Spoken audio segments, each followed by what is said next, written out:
Okay, aku suat 21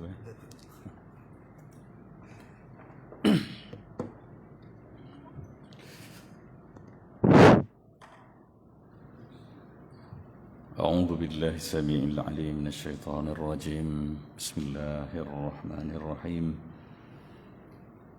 بسم الله الذي لا يضر مع اسمه شيء في الأرض ولا في السماء وهو السميع العليم أحييكم بتحية الإسلام تحية طيبة من عند الله السلام عليكم ورحمة الله وبركاته الحمد لله الذي خلق وكفى والصلاة والسلام على نبيه المصطفى وعلى آله وأصحابه أهل التقى والنقى والوفا سبحانك لا علم لنا إلا ما علمتنا إنك أنت العليم الحكيم رب اشرح لي صدري ويسر لي أمري واحلل عقدة من لساني يفقهوا قولي رب يسر ولا تعسر رب تمم بالخير سبحانك لا علم لنا إلا ما علمتنا إنك أنت العليم الحكيم لا حول ولا قوة إلا بالله العلي العظيم أما بعد. Kasih yang bahagia Tuan Imam, Tuan Bilal yang menyempurnakan solat jemaah fardu subuh kita pada pagi yang penuh barakah ini. Khususnya kepada seluruh warga pengimarah masjid, barisan jawatan kuasa yang hadir bersama, tuan-tuan haji, puan-puan hajah, ibu-ibu, ayah-ayah, saudara-saudari, sidang jemaah, hamba-hamba Allah yang Allah muliakan dengan iman. Alhamdulillah, merafak setinggi-tinggi syukur dan puji pada Allah Subhanahu wa taala alladzi ahyana ba'da ma amatana wa ilain nusyur. Tuhan yang mengembalikan kehidupan ini buat kita, dan pastinya nanti kepadanya lah kita semua akan pulang kembali menghadap. Dan atas kesedaran itulah kita mensyukuri Allah Subhanahu wa taala atas ruang-ruang yang Allah kurniakan, yang dengan ruang-ruang itu kita berjaya membuktikan watak hamba padanya. Dan itulah yang paling besar dan paling mahal dalam hidup kita, berbanding nikmat-nikmat limpahan kenikmatan dunia yang selalunya kita agung-agungkan dan kita syukuri. Sebab itu dalam setiap lepas sembahyang, Syekh Ahmad Al-Qushasi mencadangkan agar kita baca Alhamdulillahilladzi lam yattakhidh walada wa lam yakul lahu syarikun fil mulki wa lam yakul lahu waliyyun minadh-dhulli wa kabbirhu takbira. Pernyataan ayat surah Al-Isra 111 ini adalah kerana menyatakan syukur sangat kita pada Tuhan yang mengurniakan kita ruang dan kesempatan untuk jadi hamba-Nya, mengabdikan diri padanya. Salawat dan salam untuk junjungan besar Nabi kita Muhammad sallallahu alaihi wa alihi wa sahbihi wa baraka wasallam, yang pernah berpesan pada kita, khudhu anni manasikakum, ambil dari aku amal ibadah kamu. Artinya jadikan rujukan kamu untuk beramal ni adalah aku. Maka kerana itulah kita mengaji dan belajar, dan tuntutan beribadah ini perlu merujuk kepada apa yang pernah dinyatakan oleh baginda sallallahu alaihi wasallam, dan secara khususnya Rasulullah pernah sebut tentang solat, sallu kama raaitumuni usalli, sembahyanglah kamu semua sebagaimana kamu tengok aku sembahyang. Artinya sembahyang tak boleh buat cara sendiri, style sendiri, sebab yang terima solat ni baginda, yang tahu macam mana kehendak solat yang sebenar ini Rasulullah sallallahu alaihi wasallam. Maka menyedari tentang realiti umat, ada yang sempat, ada yang tak sempat hidup nampak Rasulullah sembahyang. Imam Ibn Hajar Al-Haytami menyatakan bahawa yang dikatakan ra'a kat situ, ya, ar-ra'yu kat itu melihat Rasulullah, ya, Rasulullah kata sallu kama ra'aitumuni, sebagaimana kamu tengok aku. Jadi tentu saja kita tak pernah tengok Rasulullah. Jadi ada dua kelompok umat dalam merealisasikan tuntutan hadis ini. Yang pertama, umat-umat yang sempat tengok baginda Rasulullah SAW solat dengan mata kepala mereka sendiri, mereka ni melihat dengan ra'yul ainiyah, tengok dengan mata kepala. Ya, tengok macam kita nampaklah kawan kita, nampak imam hari ni semayang, oh saya sempat dengan imam. Begitu. Itu yang para sahabat merakamkan, ra'aitun nabi sallallahu alaihi wasallam, sami'atun nabi sallallahu alaihi wasallam yaqul, aku lihat nabi, aku dengar Rasulullah menyebut begini. Begitu. Adapun kelompok umat yang kedua, yang ini yang lebih ramai, iaitu mereka yang tak sempat tengok, ya, dan kita di kalangan mereka itu. Maka Imam Ibn Hajar Al-Haytami menegaskan bahawa kita perlu juga tengok Nabi sallallahu alaihi wasallam salat. Tapi bukan dengan ra'yul ainiyah, ra'yul ilmiyah. Tengok dengan pandangan ilmu. Artinya ada rujukan juga. Maka ilmu ni kena, innamal ilmu bita'allum. Ilmu ni kena belajar. Kena ada ta'allum. Ya, jadi kita perlu juga ada maklumat. Artinya tak kena tahu, betul ke aku rukuk ni, betul ke aku sujud macam ni, gitu. Pernah belajar, ya, ada hadisnya, kita tahu walaupun kita tak hafal, pernah kita lalui. Hari ini kita merujuk kepada perbincangan bilangan jamaah.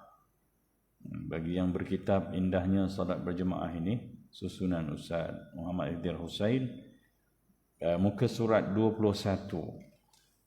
Bilangan jemaah sekurang-kurangnya 2 orang, iaitu seorang imam dan seorang makmum. Walaupun kalimah jamak dalam bahasa Arab tidak cukup dengan 2. Dia ada muthanna, lepas mufrad muthanna 2. Bahasa Arab ni antara bahasa yang unik. Dia tak jadi plural, melainkan selepas bermula 3 dan selepasnya. Bahasa kita 2 pun dah jamak.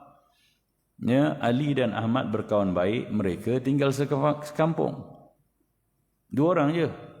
Tapi kalau bahasa Arab, Ali wa Ahmad, ya, yatasaddaqan atau ya, yatasahibani, ya, wa huma yaskunani fi qaryatin wahidah. Mereka berdua, dia tak sebut mereka. 2 orang tu tinggal di kampung yang sama. Kalau 3 baru hum, ulaika tu hum tu, itu selepas 3.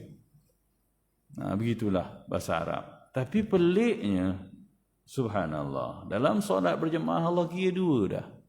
Ini rahmat Allah, ya. Sepatutnya dalam hukum bahasa, nak kata jamaah tu mesti 3 dalam bahasa Arab, sebab ni syariat ni dalam bahasa Arab. Muhammad pun Nabi Arab, ya. Sepatutnya 3, tapi rahmat Allah. Saya pun terbaca kat skrin tadi, tengok, ya. Tak apa, Allah baik dengan kita. Allah kirakan Lailatul Qadar untuk layan umur kita yang pendek. Nak masuk syurga macam mana kalau tanpa Lailatul Qadar? Allah sediakan 6 hari di bulan Syawal untuk kita berpuasa sampai dapat pahala setahun. Sebab apa? Allah Maha baik dengan umat Muhammad. Dengan sedar badan-badan yang kecil, umur yang pendek ni, nak layak masuk syurga kalau tanpa peruntukan khas untuk umat Muhammad, kita tak dapat. Walaupun kita mengaji fiqh, ya, agama kita ni agak rahmat, kita kena bawa rasa kasih Allah tu besarnya pada umat Muhammad ni, supaya kita kuat untuk melaksanakan dan mengejar semua tawaran-tawaran hebat ni. Bayangkan, asalnya kaedahnya 3, tapi 2 pun okey untuk solat berjemaah. Subhanallah. Jadi kita tak nak belajar hanya untuk rasa 2 boleh, okey, hukum fiqh, tak. Kita kena rasa rahmat Allah. Kenapa Allah buat macam tu, ya?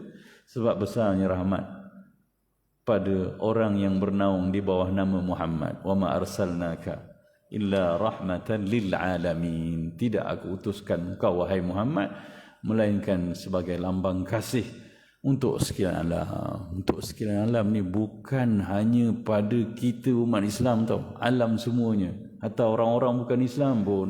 Pasal tak, umat-umat Nabi dulu kalau tak beriman apa jadi?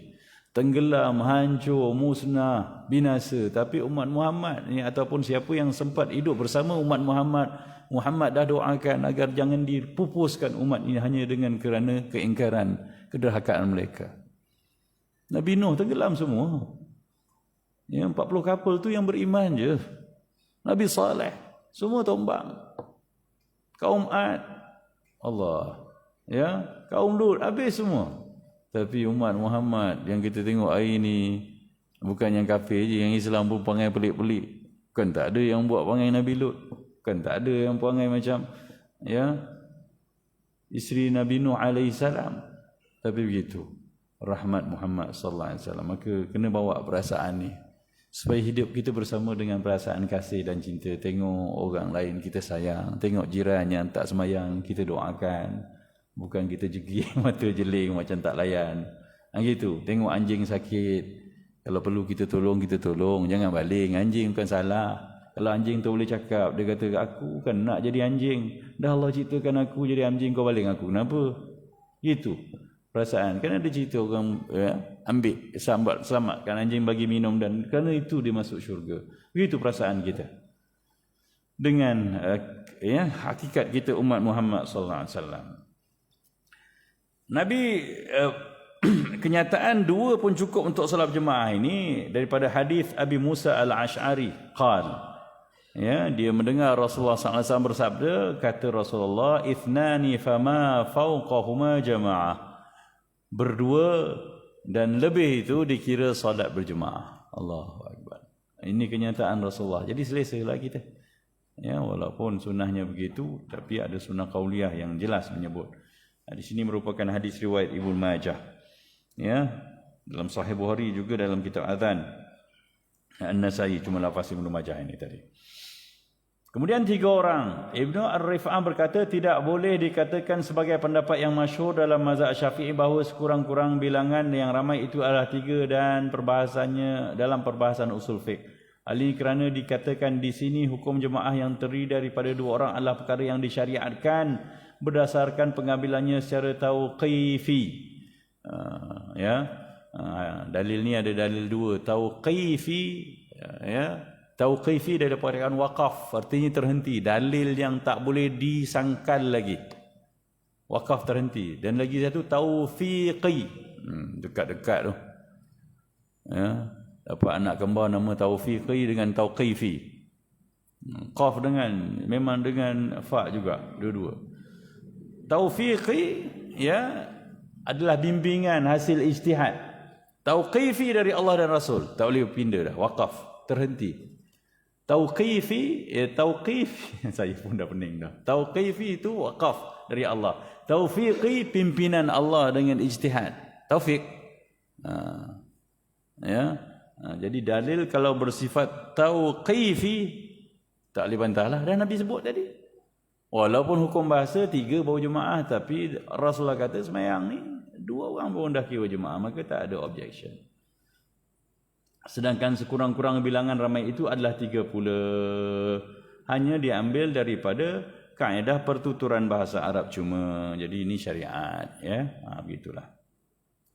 Yang dimaksudkan dengan sekurang-kurang dua orang itu adalah pada solat fardu selain Jumaat. Kerana fardu Jumaat mestilah disertai oleh sekurang-kurangnya 40 orang lelaki yang sudah baligh dan bermastautin. Ini untuk semayang fardu, Semayang Jumaat, jangan semayang berdua dengan anak pula. Dekat Areknar. Hari ni hari Jumaat kita semayang Jumaat je lah. Kalau abah dia nak semayang gitu, anak kena tanya, habis abah tak cukup khutbah abah? Gitu. Kena baca khutbah dulu baru nak semayang Jumaat. Itu pun tak boleh, kena 40 orang, kita ambil yang tibar daripada apa yang disebut dalam mazhab kita. Okey, selesai. Ke surat 22, itu tak perlu dipanjangkan, cuma kita nak merasakan perasaan syukur Allah dengan rahmat, kan? Artinya seboleh mungkin kalau ada berdua, kadang-kadang kita ada perasaan malu, kan, nak mengajak orang. Kalau kita malu nak mengajak orang, kita pelawa dia jadi imam. Kalau dia tolak, barulah kita sambak. Habis kalau kita tolak, tiba-tiba dia tak boleh jadi imam pun sebenarnya, tapi dia nak jadi imam. Ini pun satu hal pula. Tengok muka pun tak boleh ni rasa ni. Dia punya Allahu Akbar pun kita dah suspend bunyi dah. Fatihah lagi teruk. Ni tuan-tuan pandai-pandailah mengurus diri, mufaraqah lah. Dan sebab kita tak boleh berimamkan orang yang tak sah pada nilaian kita. Dia baca Fatihah tak sah. Kita tahu, kita mengaji, dia tak mengaji, tapi dia nak jadi imam, tak boleh lah ikut. Itu je. Tapi kalau kita lebih kurang macam dia, terima je lah. Kita kata dia tak sah, kita pun teruk lagi pada dia. Tak payah, ikut je. Okey, tuntutan menunaikan solat berjemaah. Ini turutan perbincangan ulama dalam mazhab kita bercerita tentang keutamaan hadir solat berjemaah ini. Ya. Ini karangan susunan Imam As-Suyuti. Pertama sekali turutan yang afdal ditunaikan secara berjemaah, yang pertama solat fardu Jumaat. Bukan wajib ke Ustaz? Begitulah.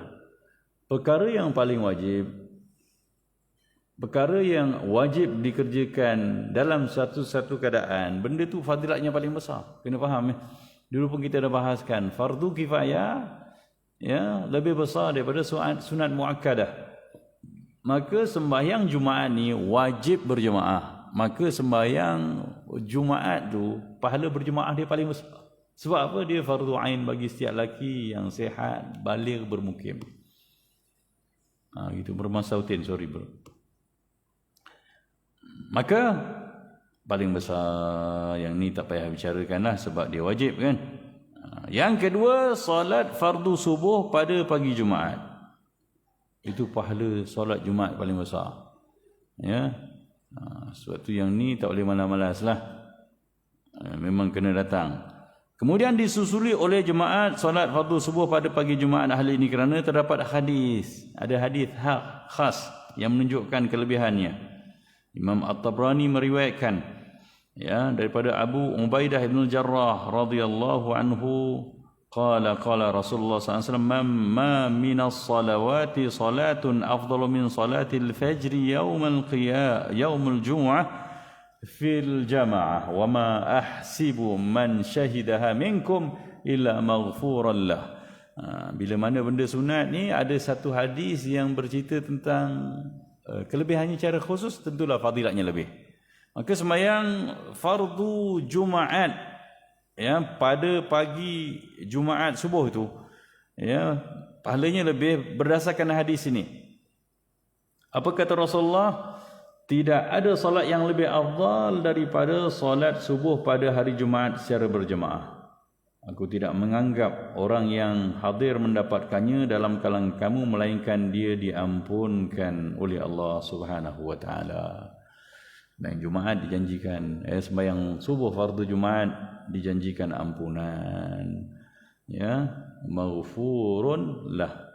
Imam Ibn Hajar Al-Haytami dalam syarah Al-Minhaj, Tuhfatul Muhtaj, Syarah Al-Minhaj berkata tidak keterlaluan untuk kita katakan bahawa solat Aisyah, Maghrib, Asar pada hari Jumaat ya yang dikerjakan secara berjemaah lebih afdal berbanding solat tersebut pada hari yang lain selain hari Jumaat. Artinya hari Jumaat adalah hari yang tuntutan beribadahnya lebih besar dan ganjaran pahalanya lebih besar. Yang dikerjakan secara berjemaah juga berdasarkan qiyas perbandingan. Ada solat subuh hari Jumaat lebih afdal pada hari lain, begitulah. Sembahyang berjemaah pada hari lain itu yang lebih afdal.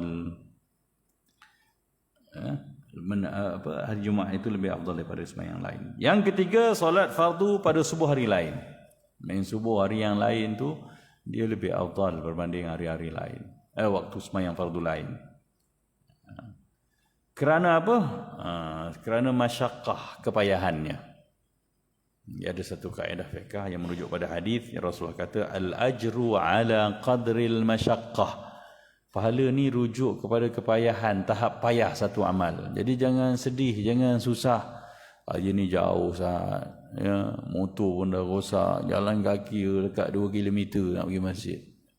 Beruntunglah sebab kita ni Tuhan, ada Tuhan yang Maha mengira. Tuhan kita bersifat Al-Hasib.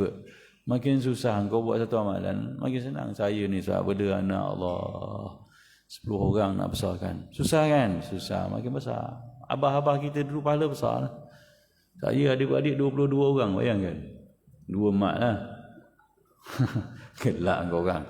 Ya, mak saya sampai sekarang ada lagi lah, madu dia dah tak ada dah. Mak saya umur 78. Tapi bila anak dah besar 12 orang yang dia bela tu, Ya kan, semua menarik sana sini, dia jadi sekarang ni selesa.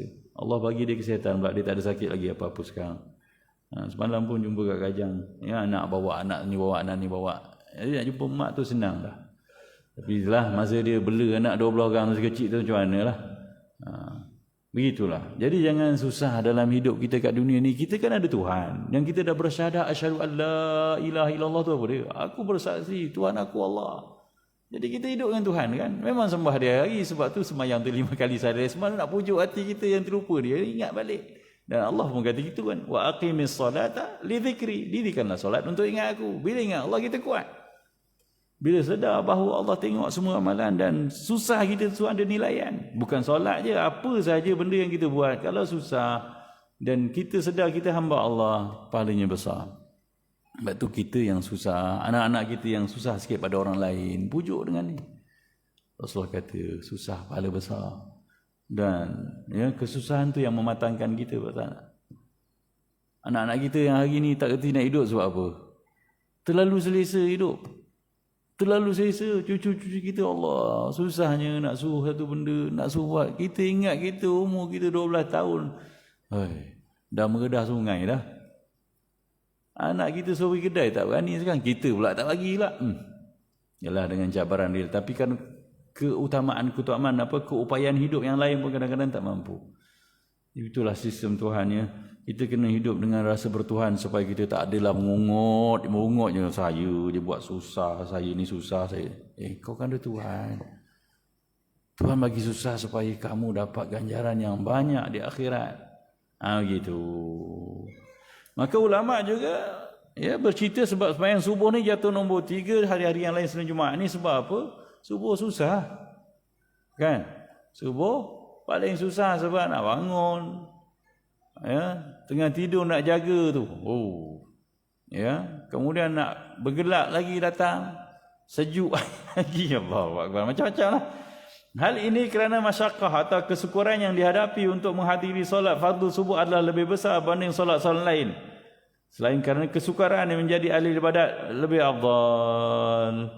Ya, terdapat sebuah hadis Muslim daripada Amr Rahman bin Auf tentang membicarakan perkara itu akan disebutkan nanti. Selepas inilah.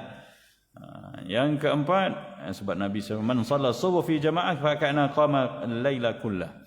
Siapa yang sembahyang subuh berjemaah ni seolah-olah dia beribadah sepanjang malam. Begitu. Jadi ya, kita yang datang memang dah berjemaah ni tuan-tuan, kena datang dengan rasa bertuhan ya. Kadang-kadang ada orang datang masjid ni diulang-alik hanya adat. Tukar ya. Apa yang bezakan adat dengan ibadat? Kesedaran kita. Sebab tu Nabi anjurkan agar kita ada niat. Niat iktikaf untuk apa? Datang masjid niat untuk sedarkan diri kita sedang berada di masjid, di rumah Allah beribadah. Masuk masjid baca doa tu apa? Allahumma ftahli, Allahumma ghfirli wa dhunubi waftahli abwaab. Supaya ada kesedaran kita sekarang masuk rumah Allah. Bila sedar itulah ibadat. Bila tak sedar tu jadi adat. Datang sengih, tengok kawan sana sini. 30 tahun juga. Yang ni datang adat, yang ni datang ibadat. Beza. Orang sedar dia hamba Allah, dia berniat dan dia sebut doa-doa tu, maka hati dia bertaut dengan Tuhan. Maka gaya dia hamba Allah ni beza dengan orang yang sebagai abang long kawasan datang masjid.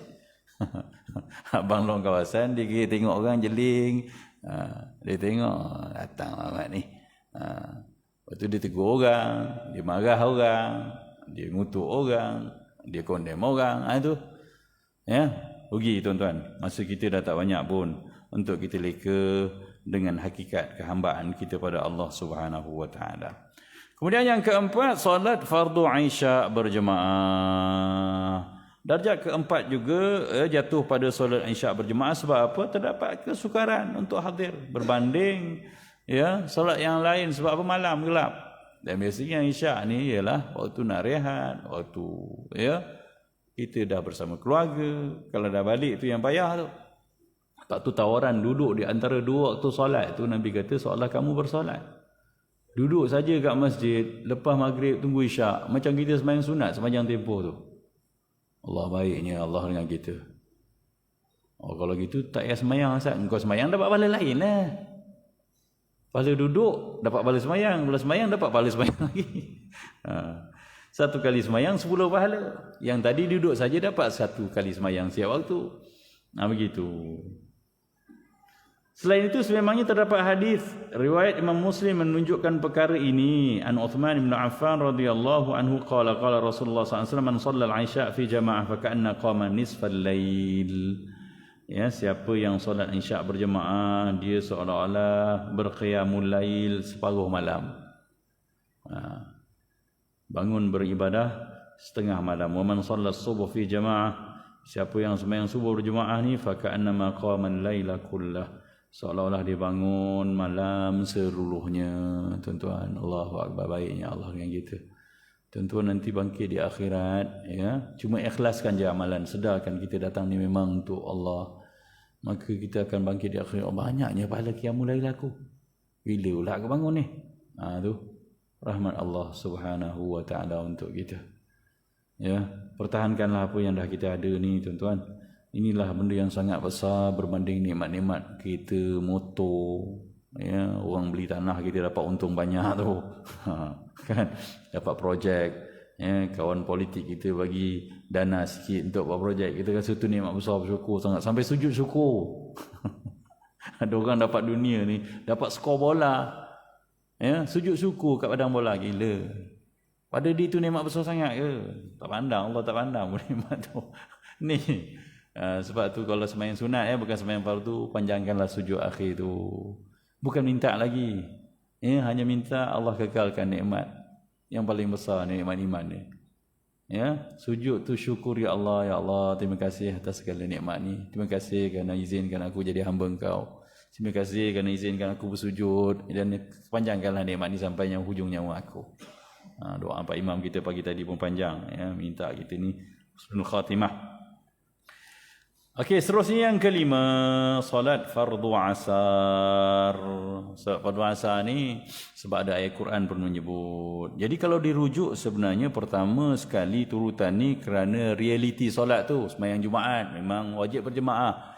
Sembahyang subuh sebab ada hadisnya hari Jumaat tu.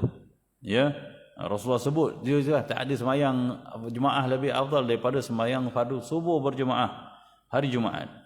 Ya, kemudian sembahyang subuh kerana kepayahannya, sembahyang isyak juga kemerdekaan, sembahyang asar ni kerana ada hadisnya hafizu ala salawati was salatil wusta wa qumu lillahi qanitin. Peliharalah sembahyang-sembahyang semua, dan khususnya sembahyang pertengahan, al-wusta ni sembahyang tengah. Maka kalau dirujuk pada realitinya, ramai fuqaha kata, ya, mufassir, ya, kata ini sembahyang asar. Waktu asar ni waktu manusia lalai, dan rujuk pada realitinya kalau bermula hari itu daripada pagi, ya, subuh, zuhur, asar, maghrib, isyak, ya, maka dia akan jadi siang. Asar tu nombor 3 daripada 5, maka dia tengah lah. Gitu sajalah. Wa qumu lillahi qanitin. Allah pesan supaya kita bangun berdiri meningati Allah, yang beribadah pada Allah dengan penuh khusyuk. Yang keenam, solat fardu zuhur. Atas rujukan apa? Dan yang terakhir, solat fardu maghrib. Allahu akbar. Maghrib yang paling ramai, tapi fadilat paling kurang. Dia ceritanya sebab merujuk kepada payahnya. Yang asar lagi payah waktu orang balik kerja. Ya, memang payah nak sembahyang asar. Tapi kalau tuan-tuan kerja kat office lagi, waktu asar tu 4:30 tu waktu azan. Ya, orang nak masuk kereta masa tu lah. Ya, nak balik dengan trafik jam apa semua, nak sembahyang asar tu masih cabaran, memang cabaran. Ya.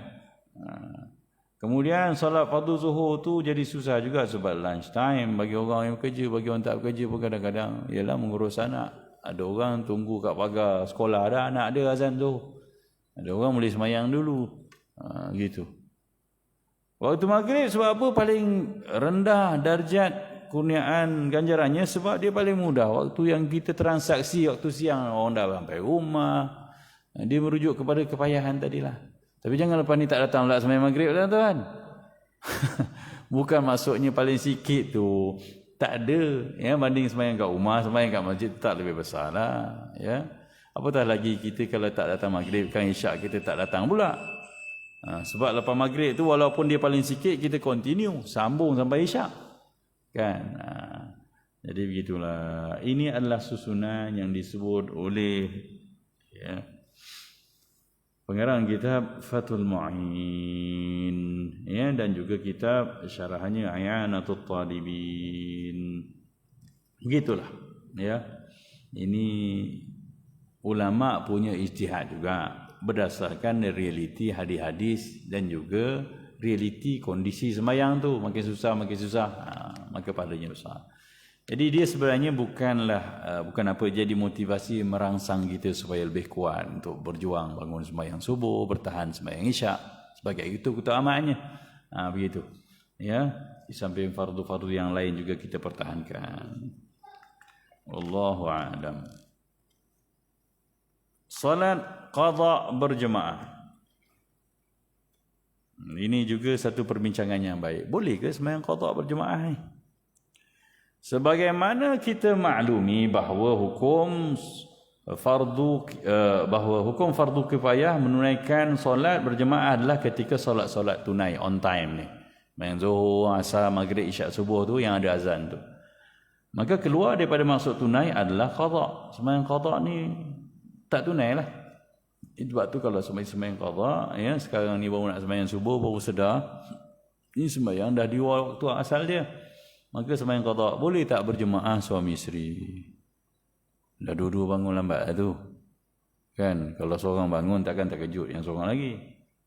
Sedar-sedar malam tadi raya sakan. Maka tak sedar dah pukul 7. Ni ada subuh lagi ke ni time? Habis dah kan?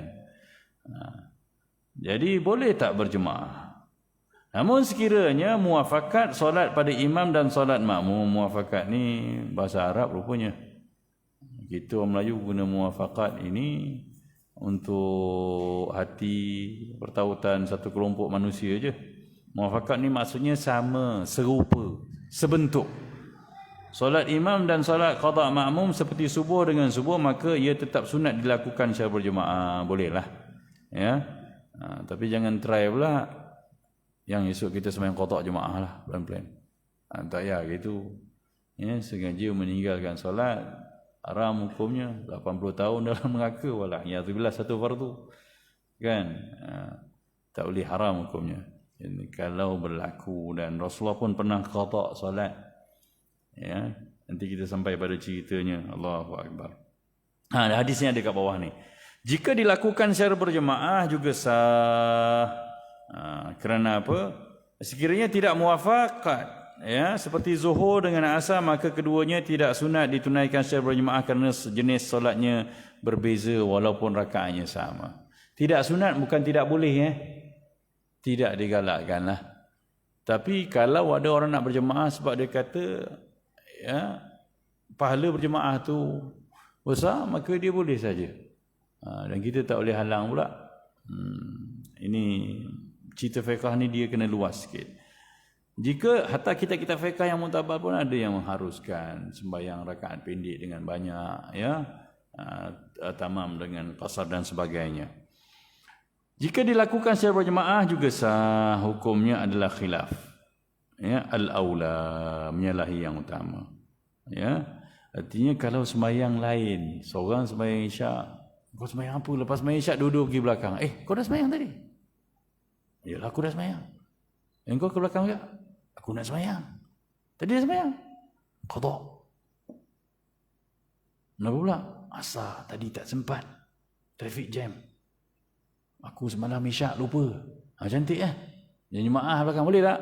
Boleh, harus, walaupun afdalnya sembahyang sendiri-sendiri. Boleh berjemaah. Jika dilakukan juga berjemaah sah. Hukumnya hanya khilaful aula, menyalahi yang utama. Khilaf, menyalahilah. Salah kat sini bukanlah salah berdosa. Khilaf kat sini maknanya menyanggahi. Tak sepakat dengan yang sepatutnya yang paling baik.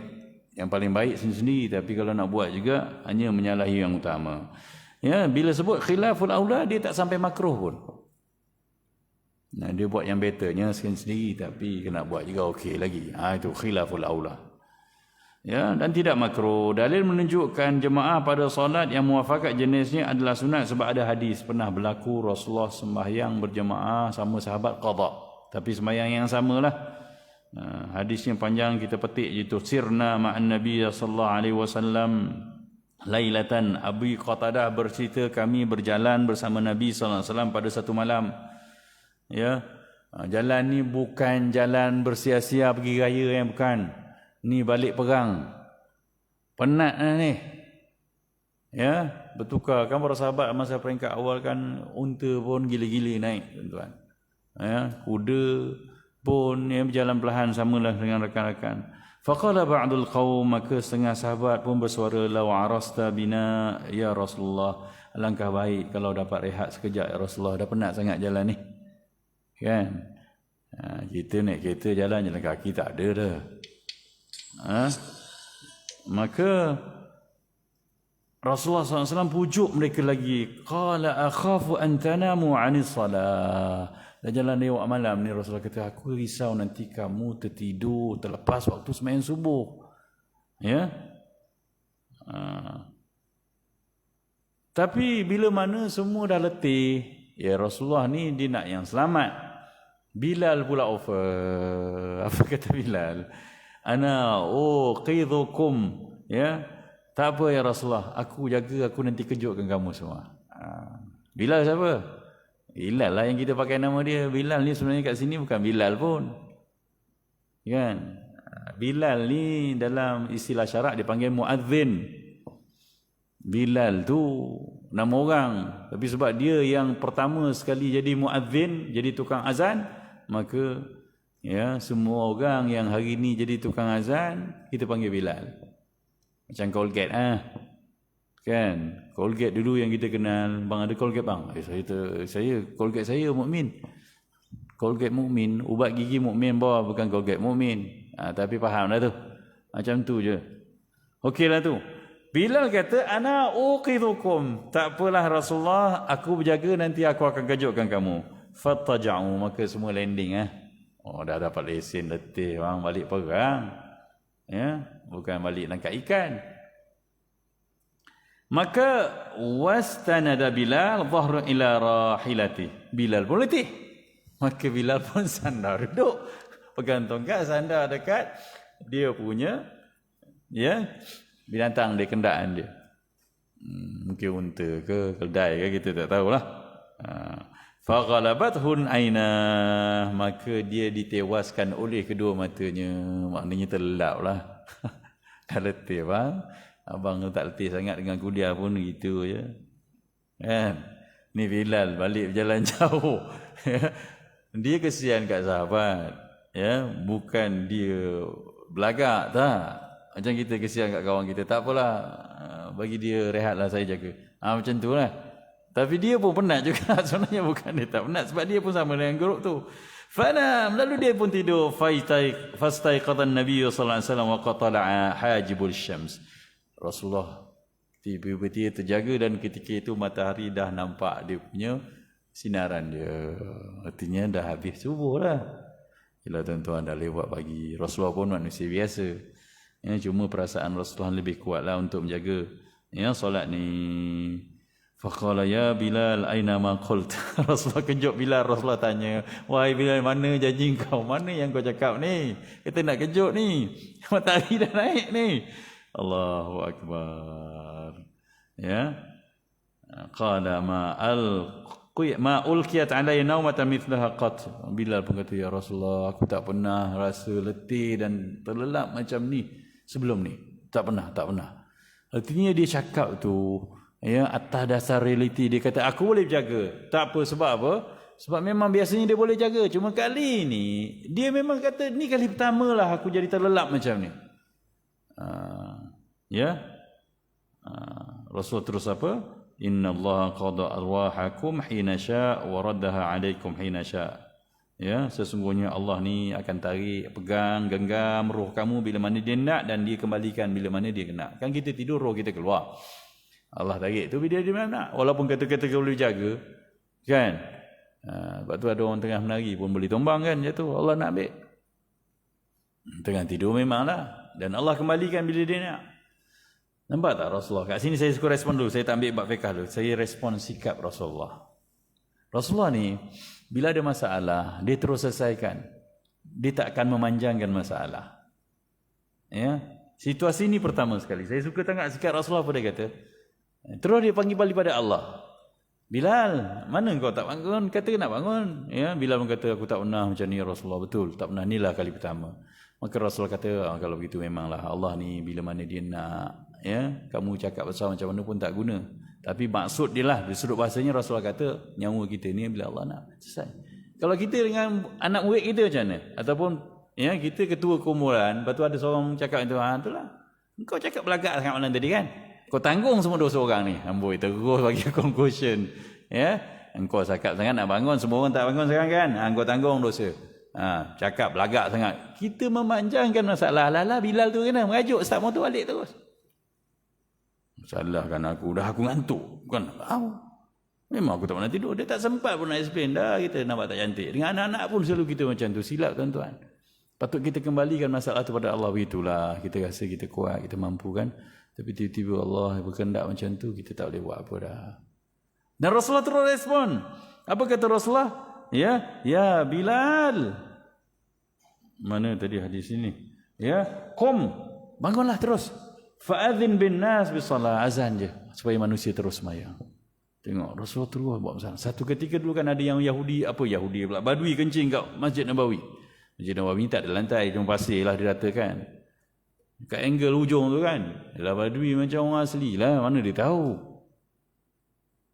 Orang sahabat nak lepuk dah. Ya, berapa orang sahabat dah datang nak lepuk dah. Ialah kencing kata pasal kita. Tapi Rasulullah kata, bu'aistu mu'aisarin. Kita ni dibangkitkan untuk memudahkan. Walasna mu'aisarin. Kita bukan nak menyusahkan. Rasulullah kata, ambil air. Jius. Selesaikan. Panggil Yahudi Badui itu supaya jangan buat. Itu. Kita membebel dulu. Urus tak pun najis tu. Jadi apa neraka tu? Tak tahu mak Allah. Dah. Ya. Rupanya tunggu cleaner pukul 10 pagi nanti baru datang. Buahnya tak cakap banyak. Saya suka respon benda-benda yang begini supaya kita ada dapat sesuatu daripada hadis Nabi. Rasulullah terus selesaikan masalah. Rasulullah kata dah lah azan. Ya. Jadi Bilal pun tak rasa bersalah tak? Dah macam mana Bilal? Kata Rasulullah, kalau Allah dan nak nyawa kamu dia ambil. Dia pulang tak kamu nak lepas matahari naik. Ya, begitulah. Dan Bilal pun jujur. Rasulullah sebab dia menghargai kejujuran Bilal, kesanggupan Bilal. Kita kan kawan-kawan kita memang dah lama duduk dengan kita. Kita tahu dia baik. Tapi kenapa kita cederakan hati dia? Kita sakitkan hati dia. Dah bagi komitmen tinggi. Kita patut tanya dulu. Terus condemn. Terus cakap neraka. Terus dosa semua ni yang semayang ni kau tanggung. Aduh. Mau tak balik member tu. Falam martafa'a syams. Dekat sini rujukan cerita fiqahnya. Bila mana matahari dah terangkat tinggi. Lah nak tunggu yang lain semua bangun, kejut, berwuduk dan sebagainya. Bila mana matahari dah tinggi, dah terangkat tinggi, wa biyaddat dan telah cerah, qama. Rasulullah bangun, fasalla, dan Rasulullah solat berjemaah bersama para sahabat. Tu semayang subuh lewat selepas matahari naik, artinya dah habis waktu subuh. Berjemaah. Boleh tak? Bolehlah sebab Rasulullah buat. Bukan suruh buat. Dan sengaja tuan-tuan, nampak tak? Rahmat Allah Subhanahu Wa Taala ni menjadikan Nabi kita ni seorang manusia yang insan, kadang-kadang dia terlepas kehebatan dia tu. Supaya apa? Supaya jadi rujukan untuk kita. Bayangkan kalau Nabi perfect, dia tak pernah silap, tak pernah tertinggal, tak pernah lupa solat. Nabi pernah lupa solat tu. Itu yang jadi rujukan sujud sahwi tu. Bayangkan kalau Nabi sembahyang sempurna je. Kalau kita ada masalah, macam mana nak rujuk? Bayangkan kalau ni tak ada, ada cerita macam ni. Tak tahu kita. Tak qada, tak payah sembahyang lah. Nabi pun tak tahu. Dah habis waktu sembahyang, tak payah sembahyang. Tu yang kata macam mana kalau sembahyang ditinggalkan dulu, tak payah qada. Ni habis Rasulullah qada macam mana? Rasulullah qada tak sembahyang? Qada. Mana pula kata tinggal sembahyang tak payah qada? Pelik juga pendapat tu. Hadis kedua, an Jabir bin Abdullah anna Umar bin Al-Khattab jaa yaumul Khandaq ba'da ma gharabatis syams. Okey, kita baca terjemahan je lah sebab hadis ni 3 dan saya nak berhenti. Tak lama dah. Daripada Jabir bin Abdullah bahawa Umar bin Al-Khattab datang menemui Rasulullah SAW semasa perang Khandaq yang gali parit tu. Ya. Yang Rasulullah pun tolong garis parit. Yang ni lagi sayu kalau kita tengok Rasulullah SAW. Rasulullah kan ketua. Ketua biasanya jadi macam mana? Ya, macam saya semalam kat Dataran Merdeka, kan Jawi buat raya huru-hara tu kan. Mana tak huru-hara 25,000 datang serbu. Ya, saya kat gerai KFC roboh terus meja. Nak ceritanya, saya kan saya diarahkan untuk menjaga berapa jumlah kedatangan. Bawah saya ada 8 orang. Jadi saya bos, saya buat apa? Ronda je lah. Saya tak pegang pun kereta tu, kaunter tu. Tapi Rasulullah dalam perang Khandaq ni tuan-tuan, orang cari Rasulullah kat mana? Agak-agak tuan-tuan, Rasulullah kat mana? Kita tak boleh buat tuan-tuan kalau kita jadi kita. Rasulullah bukan yang pegang cangkul, ketuk batu tu, pecahkan tak. Tapi Rasulullah adalah orang yang kat bawah tu angkat, pakai pungking angkat tanah. Itulah Rasulullah. Dia ketua. Tapi dia kerja paling lekeh. Ya, satu ketika Rasulullah bagaimana bersapir dengan para sahabat, bagi-bagi kerja. Ya, semua bagi kerja. Okey, tak apa aku sembelih kambing nak makan. Tak apa aku masak. Aku Rasulullah kata tak apa, biar aku yang kumpul kayu api. Allahu akbar. Kalau saya jadi ustaz, kan? Biar orang, ustaz lah sembelih, ustaz sembelih. Tapi Rasulullah cari kayu api, kerja cari kayu api ni kerja apa?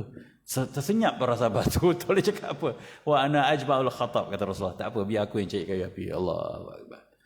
Siapa dapat watak-watak Rasulullah ni, dia akan disayangi sepanjang hidup sampai selepas mati. Tapi payah nak buat tau. Payah. Ya, jadi ketua unit pun jadi mandor lah kita. Pusing je lah. Tak buat apa. Itulah bezanya kita dengan Nabi kita Muhammad sallallahu alaihi wasallam. Jadi dalam perang Khandaq ni, Sayyidina Umar bertemui Rasulullah. Ya, dah lama, matahari dah terbenam, sembahyang asar tak lagi. Lalu ya, sambil bising begitu membebellah Sayyidina Umar dengan watak dia lah. Ya, wahai Rasulullah, ya, aku solat asar setelah matahari terbenam, hampir terbenam. Aku sembahyang asar ni celaka betul. Dia maki-makilah Yahudi orang-orang kafir ni, dan dia pun kata kepada Rasulullah. Nabi Muhammad bersabda, demi Allah, aku pun belum solat lagi. Tengok Rasulullah ya. Dia tenang, dia kata. Ya. Kami bangun menuju ke Buthan, ya, satu tempat. Buthan ni satu tempat air, dan kami pun berwuduk dan menaikkan salat. Rasulullah SAW salat fardu asar berjemaah mengimami kami setelah matahari terbenam. Selepas itu Rasulullah salat fardu maghrib terus. Gitulah. Kalau kita tak expect matahari, kita nak sembahyang asar tapi sangkut, ya, maka bolehlah kita sembahyang asar, dah masuk waktu maghrib pun jangan tak sembahyang. Tapi bukan untuk amalan, ini benda-benda berlaku. Kita nak perang tak perang dah ini kan. Kalau nak gali parit pun bukan ada orang nak alang kita nak berhenti. Jadi ini perang. Hadis ketiga maksudnya daripada Abu Qatadah. Hadis ini panjang, bahawa Rasulullah apabila baginda dan sahabat tertidur di sebuah lembah sehingga terbit matahari. Ini sama ceritanya tadi. Ya. Baginda solat 2 rakaat selepas bangun daripada tertidur itu, dan baginda pun melakukannya. Ya, solat fardu subuh itu sebagaimana apa yang dilakukan pada siang hari. Artinya sembahyang tu sama sahaja. Adapun solat-solat berikut tidak disunatkan berjemaah. Ini notis. Ya, ni lepas ni kita tutuplah. Yang pertama, solat tunai di belakang solat orang yang qada. Kalau kita tahulah orang tu sembahyang qada, maka boleh tak? Boleh, tapi tidak, ya, disunatkan. Lebih baik sembahyang berasinganlah. Yang kedua, solat qada di belakang imam yang solat tunai, pun sembahyang sendiri-sendiri lebih baik. Ya, sebab Nabi qada semua dengan geng yang qada. Yang ketiga, solat fardu di belakang orang yang solat sunat. Tidak digalakkan, bukan tak boleh.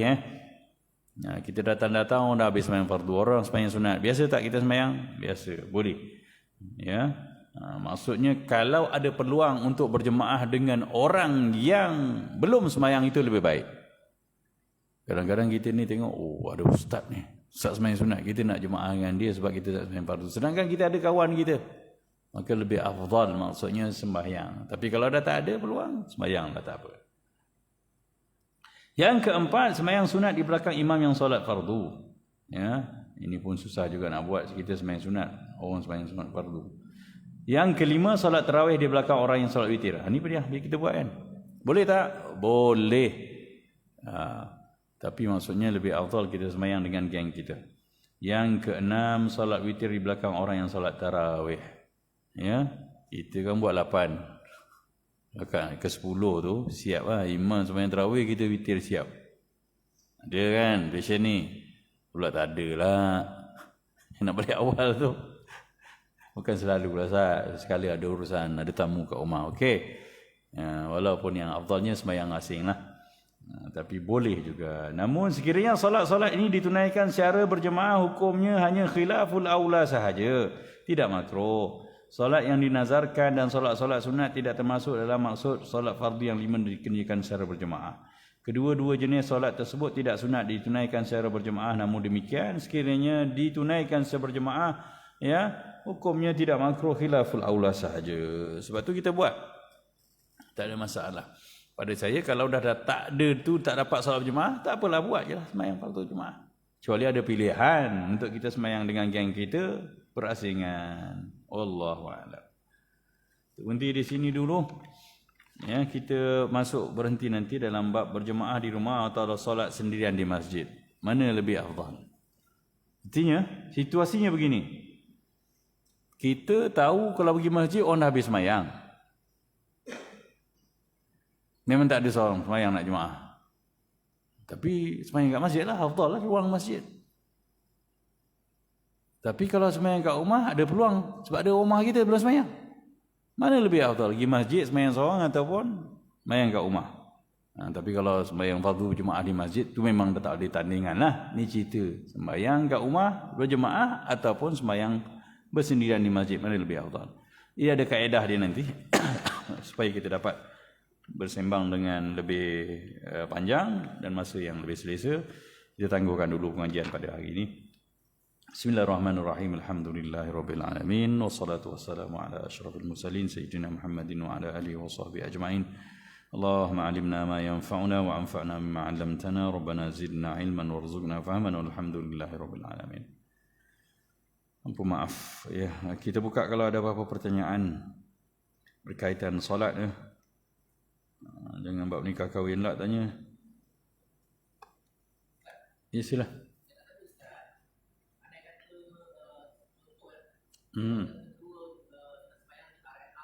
Okey.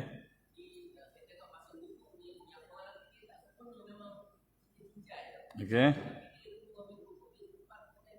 Jadi imam.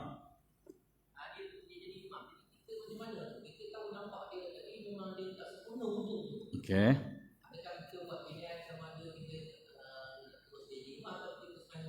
Okey, bagi setiap orang yang nak menjadi makmum kepada seorang imam, dia kena ada keyakinan bahawa solat imam itu sah. Itu kaedah dia. Kalau kita tahu imam tu sembahyang dia tak sah dan berwuduk sempurna, itu syarat sah solat. Yalah siku tak kena air contohnya. Ya, ataupun tumit dia memang tak kena air, kita nampak kering betul. Maka kita tak boleh berjemaah. Tak sah kita sembahyang. Ya, tapi bagi orang yang tak tahu ataupun ya tak ada maklumat tentang imam tu sembahyang dia tak sah, dia boleh ikut. Kan ada orang kita datang-datang dah masuk imam dah jadi imam. Biasa dia jadi imam okey ya. Dia hukum adat dia biasa okey. Lepas tu hukum dia sama macam seorang yang duduk dengan imam kat beranda kata. Waktu maghrib dengan isyak. Melawat-lawat dengan imam, imam gentuk kamu yang kuat. Allah mam, angin banyak makan kamu kita pun. Hari ni 3 rumah kita pergi. Ya, open house kata imam. Melawat-melawat tiba-tiba azan. Azan imam masuk bilik. Ya. Kita tahu ruang tu memang tak ada ruang wuduk. Qomat dia masuk jadi imam. Dia lupa. Kita pun mula-mula lupa. Maka kita pun tak pergi belakang dia. Ya, rukuk rakaat pertama, kita pun Allah. Imam aku ni kentuk kami yang kuat tadi. Tak ambil sembahyang pula. Boleh kita ikut dia? Ketika itu tak boleh. Apa kita kena buat? Kita kena mufarakah. Jangan kau subhanallah banyak kali lah. Ya, niat berpisah dari imam dan sempurnakan sembahyang sendiri. Kalau tahu daripada mula tak boleh ikut daripada mula. Macam dalam kes tuan tadi tak boleh ikut. Tapi orang yang tak tahu boleh ikut tak? Boleh. Ya. Yang tak tahu sebab nahnu nahkumu bidzawahir. Kita menghukum dengan hukum yang zahir. Yang zahir pada seorang ni dia tahu, yang lain tak tahu. Kalau ada depan jadi imam, okeylah. Kita takkan nak tanya imam dah ambil semayang belum? Berani kau tanya imam lepas qomat? Assalamualaikum, maaf jangan tiap saya nak tanya imam ni tadi ambil semayang okey tak? Kencing tadi okey tak? Macam istinja. Kena lempang dengan imam tu kau. Tak adalah sampai peringkat macam tu, tapi kita yang tahu tak boleh ikut. Okey? Jadi kita kalau tak yakin seorang tu jadi imam, kita semayang sendirilah. Jangan ikut tak boleh ikut. Sebab tu siapa yang tahu imam dia tak qualify, tak sah, tak valid untuk jadi imam, dia tak boleh ikut. Tapi ada keuzuran. Tapi kalau kita di sudut-sudut kemampuan, contoh bacaan Fatihah kan, kita teruk pada dia, kita boleh ikut. Jangan kau belagak pula, imam teruk Fatihah, ain dia tak masuk, na'budu tak jadi. Cuba abang buat. Saya bukan imam. Tak payahlah cakap banyak gini, kau ikut je lah. Jenis tu lain Ni hukum syarat sah yang tak boleh tolak ansur. Jadi hati-hati. Ya. Maka sebaiknya lah, siapa yang mampu dekat R&R ni, dia tahu dia okey, dia kena. Saya tak kisah. Yalah, kadang-kadang saya pakai jeans je, pakai t-shirt. Tapi bila kat R&R orang qomat, aku pergi depan je. Ada yang jeling abang haji tu kan. Sekali kita Allah, dia terus diam . Dia dengar kita sebut Allahu Akbar tu elok, dia yakin lah. Nak selamatkan keadaan. Nak macam mana? Kan? Kadang-kadang yang kata Allahu Akbar. Nak ikut? Seram lah. Tak dengar dia baca Fatihah lagi. Jadi tak boleh tuan-tuan. Yang itu kita kena pandai baik. Tapi kalau kita pun teruk, janganlah. Dia ada watak-watak yang pelik dalam masyarakat kita ni. Ada yang tak okey pun, tapi dia nak ke depan juga. Saya bab tu je lah. Bab imam saya boleh lah. Bab lain saya tak boleh sangat kan. Suruh pomen kereta apa kata, tak pandai, sibuk nak kacau orang buat kerja. Itu je masing-masing punya bahagian. Wallahu a'lam. Lain pertanyaan. Dan lepas tu memang kalau yang kentut tadi perlu ke viral kepada makmum. WhatsApp kat grup karya kata, minta maaf ya, saya terpaksa menjelaskan imam kita semayang isyak malam tadi tak ambil semayang sebenarnya, tuan-tuan kena qada. Tak payah ngada-ngada buat gitu Sebab mereka yang tak tahu tu semayang mereka sah. Pak imam tu sah tak? Tetaplah tak sah. Tapi yang semayang ikut dia dalam keadaan tak tahu tetap sah. Maka kena SMS pak imam tu je, jangan ahli karya. Mam, agak-agak imam tu lagi tu. Agak-agak benda lah ni kata. Jadi imam tapi kentut tak ambil semayang. Allah kata. Tolong simpan rahsia ni, jangan cerita makmum pula. Gitu. Ya, senang. Macam pak imam kaki dia ada tek cicak ke, lepas semayang jumpa dia. Itu yang duduk belakang dia nampak. Orang belakang tak nampak, jangan umum pula. Gitu saja. Yang batal tetap batal lah. Pak imam tak batal, tapi bagi hukum yang tak nampak tetap harus terus menyempurnakan solat dia. Wallahu a'lam. Ada lagi apa-apa pertanyaan? Muka nak pergi raya dah semua ni. Jomlah. Sekian dulu. Assalamualaikum warahmatullahi wabarakatuh.